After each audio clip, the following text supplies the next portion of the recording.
আসসালামু আলাইকুম।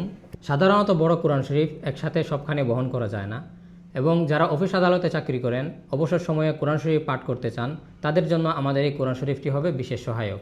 এবং ছাত্রছাত্রী ভাই বোনেরা, আপনারা আপনাদের একাডেমিক বইগুলোর সাথে ব্যাগে আমাদের এই কোরআন শরীফটি যে কোনো একটি খণ্ড রাখতে পারেন।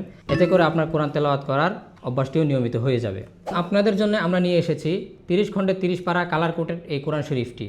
এই কোরআন শরীফটিতে রয়েছে বিশেষ কয়েকটি সুবিধা। যারা হাফিজি কোরআন শরীফ পড়তে পারেন না, কিংবা অন্য নুসখা পড়তে পারলেও তাজবিদ সঠিকভাবে আদায় করতে পারেন না, কিংবা নিয়মাবলী ভুলে যান, তাদের জন্য এই কোরআন শরীফটি হবে বিশেষ সহায়ক। কারণ এই কোরআন শরীফটিতে কালার কোটিং করে প্রতিটি গুন্না, মদ, মাখরাজ, পরিপূর্ণ তাজবিদ সঠিক নিয়মে লেখা রয়েছে এবং টিকা সংযুক্ত করে দেওয়া হয়েছে। কোরআন শরীফটি 30 খণ্ডে বিভক্ত হয়। আপনার পছন্দ মতো যে কোনো একটি পারা আপনি সাথে বহন করতে পারবেন। চাইলে পরিবারের একাধিক সদস্য একসাথে পড়তে পারবেন। এবং আমাদের এই সম্পূর্ণ কোরআন শরীফটির সাথে পেয়ে যাবেন আপনারা চমৎকার হাতল বিশিষ্ট একটি ব্যাগ, যাতে আপনি আপনার কোরআন শরীফটি গুছিয়ে রাখতে পারবেন এবং চাইলে সবখানে বহন করতে পারবেন। তাই আর দেরি না করে এখনই অর্ডার করুন 30 খণ্ডে 30 পারা কালার কোডের কোরআন শরীফটি আমাদের পেজ থেকে।